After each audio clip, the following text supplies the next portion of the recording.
இல்லை, அதாவது பொய்யை மட்டுமே முதலீடாக வைத்து பிறந்தது தான் பாகிஸ்தான். இன்று வரையில் பொய்யால் மட்டுமே வாழ்ந்து கொண்டிருக்கக்கூடிய நாடு தான் பாகிஸ்தான். நீங்கள் பாகிஸ்தான் என்பது எந்த பொய்யை மையமாக வைத்து பிறந்தது? 23 கோடி இந்துக்களுடைய காலடியில் 7 கோடி முஸ்லீம்கள் நசுக்கப்படுகிறார்கள். எனவே 7 கோடி முஸ்லிம்களுடைய உரிமையை பாதுகாப்பதற்கு வேறு வழி இல்லை. அதனால் 2 நேஷன் தியரி என்று ஜின்னா ஒன்றை கொண்டு வந்தார். அதை வைத்துக்கொண்டு தான் அவர் நாட்டை பிளவுபடுத்தினார்கள். நீங்கள் ஜின்னா ஒரு முஸ்லீம் தான். ஆனால் ஒரு உண்மையான முஸ்லீம் என் மார்க்க நெறிப்படி எப்படியெல்லாம் வாழ வேண்டுமோ அதற்கு முற்றிலும் முரணாக வாழ்ந்தவர் அவர். அவர் 5 வேளை அன்றாடம் தொழுதவர் கிடையாது. எவையெல்லாம் ஹராம் என்று ஒதுக்கப்படுகிறதோ திருமறை மூலமாக அவற்றையெல்லாமே அவர் பின்பற்றியவர். உணவிலிருந்து உடையிலிருந்து எல்லாவற்றிலேயுமே. அவர் உருதே அவர் சரியாக பேச தெரியாது. அவர் ஆங்கிலம் மட்டும்தான் பேசுவார். குர்ஆனை முழுமையாக வாசித்தவரும் கிடையாது.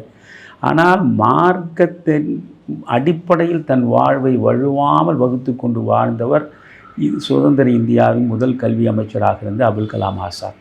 அபுல் கலாம் ஆசாத்தை போல நீங்கள் மார்க்க நெறிப்படி வாழ்வது என்பது இயலாது. திருக்குர்ஆனை அவர் திரும்ப திரும்ப படித்து அதற்கு அற்புதமான விளக்கங்களை எல்லாம் கமெண்டரிஸ் எழுதியிருக்கிறார். அவர் இந்தியா வின்ஸ் ஃப்ரீடம் என்று ஒரு ஆங்கில புத்தகம் எழுதியிருக்கிறார். அதை எழுதிய போது அவர் என்ன சொல்கிறார்?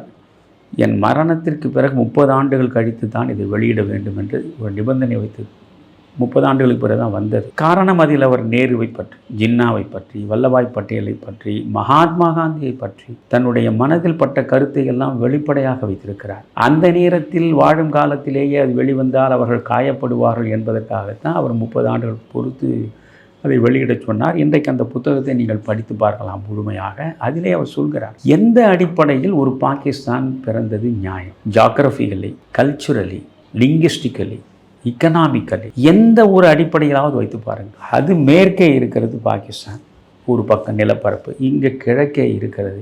இரண்டுக்கும் இடையே ஆயிரக்கணக்கான மைல் தூரம் இருக்கிறது. இது ரெண்டும் எப்படி ஒன்றாக சேர முடியும்? அங்கே உருது பேசுகிறீர்கள், இங்கே வங்காள மொழி பேசுகிறார்கள். இப்படி பல்வேறு அடிப்படையில் பண்பாட்டு ரீதியாக, பழக்க வழக்கங்கள் ரீதியாக, பேசும் மொழி ரீதியாக, வாழும் வழி ரீதியாக எப்படி பார்த்தாலும் நீங்கள் ஒன்று கிடையாது. மதம் ஒன்று தான் உங்களை இணைக்கிறது என்றால் உலகத்தில் பல முஸ்லீம் நாடுகள் இருக்கின்றன. எல்லா நாடுகளிலும் முஸ்லீம்கள் தான் இருக்கிறார்கள். முஸ்லீம் ஆட்சி நடக்கிறது என்பதாலேயே அத்தனை நாடுகளும் ஒரு குடையின் கீழ் வந்திருக்கின்றனவா? கிடையாது. எனவே இதைவிட ஒரு அபத்தம் வேறு எதுவும் இல்லை.